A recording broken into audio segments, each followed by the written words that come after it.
Vice Media did not collapse because nobody cared about Vice. That is the strange part.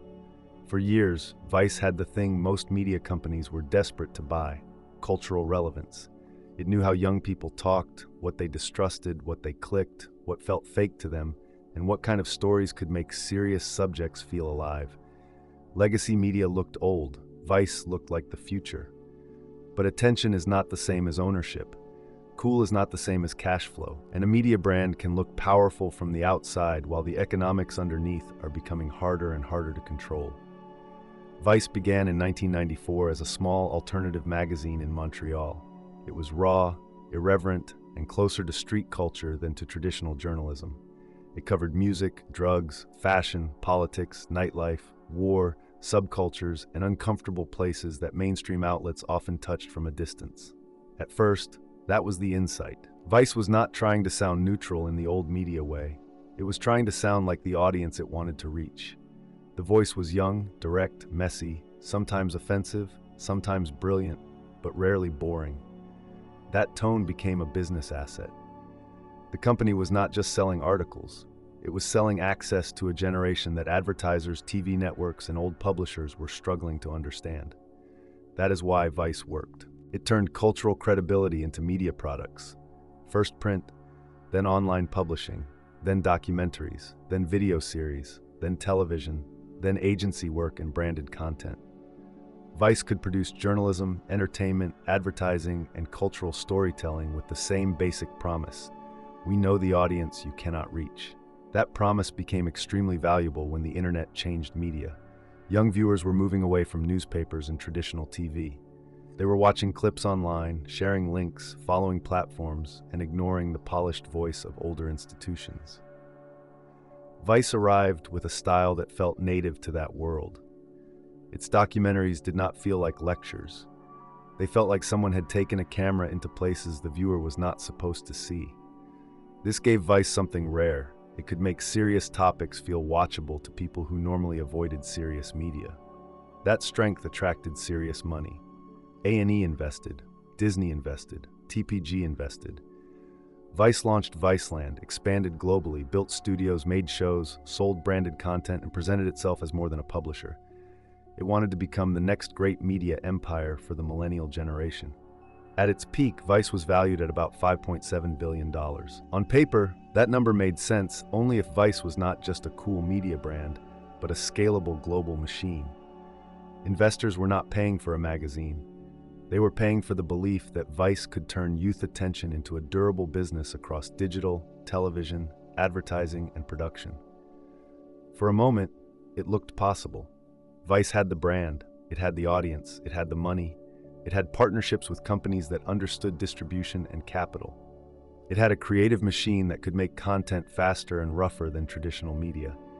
It had a tone that competitors could imitate, but not easily own. But the same system that made Vice grow also hid its weakness.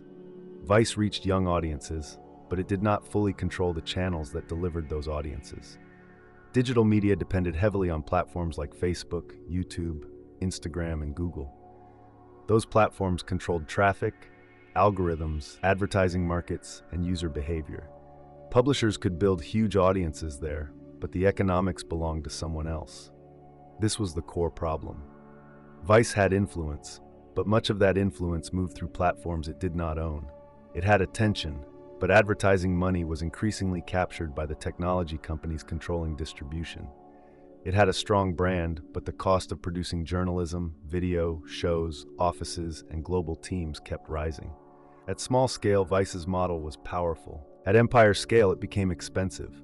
The company was trying to be many things at once: a youth publisher, a documentary studio, a television network, a creative agency, a global news brand, and a cultural authority. Each piece made strategic sense. Together, they created a machine that needed constant revenue, constant growth, and constant belief. Viceland shows the contradiction clearly. Launching a television channel gave Vice prestige and distribution. It made the company look like it had crossed from internet culture into institutional media. But television also brought bigger costs, bigger expectations, and a different rhythm. A rebellious brand now had to perform inside the structure of cable television. while the audience it was built for kept moving further into digital platforms. The company was becoming more official. At the same time, the media world was becoming more fragmented. Then the investor story began to crack. Disney wrote down the value of its Vice investment. That was not just an accounting detail. It was a signal that the future investors had imagined was no longer matching reality. The market had once priced Vice as if it could become a dominant media empire. But the numbers were starting to suggest something smaller, harder, and less predictable. The problem was not that Vice had no value. The problem was that its value had been priced like certainty. Digital advertising became tougher. Platform traffic became less dependable. Cable television became less attractive. The media industry started cutting costs. And Vice, built for expansion, now had to prove durability. That is where hype becomes dangerous. Hype can raise money, it can attract partners, it can make a company look inevitable. But if the business underneath needs perfect conditions to survive, the same hype becomes a trap. The company is no longer judged against what it is. It is judged against the empire it promised to become. Vice had promised a lot. It promised that youth culture could become a global media infrastructure. It promised that edgy credibility could scale into institutional power. It promised that advertisers, platforms, and television partners could all be connected through one brand. But those parts did not move in the same direction forever. The audience moved differently from advertisers. Platforms moved differently from publishers. Cable moved differently from digital. Investors moved differently once growth slowed. And the company that had been built to expand now had to shrink. In 2023, Vice filed for Chapter 11 bankruptcy protection. The business was sold to a lender group led by Fortress Investment Group for $350 million. That number is the brutal contrast. A company once valued around $5.7 billion ended up in bankruptcy with lenders taking control at a fraction of that peak. But the ending is not simply that Vice disappeared. That would be too easy. What collapsed was the empire thesis. The idea that Vice could become a massive youth media platform with the scale and economics investors imagined did not survive. But parts of the company still had value: production, studios, advertising services, brand knowledge, and the ability to make content with a recognizable voice. After bankruptcy, Vice moved further toward a smaller, more practical version of itself. Less like a world-conquering media platform, more like a production and brand services business built around the assets that still made economic sense. That is the real lesson. Vice was not fake. Its cultural power was real. Its creative instinct was real. Its ability to see where media was going was real. The mistake was believing that cultural heat could automatically become durable economics. Vice understood the audience before many competitors did. But understanding an audience is not the same as owning distribution. Building a famous brand is not the same as building a resilient business, and raising money at empire valuation does not make the empire real. In the end, Vice proved two things at the same time. A media company can be right about culture and still wrong about scale.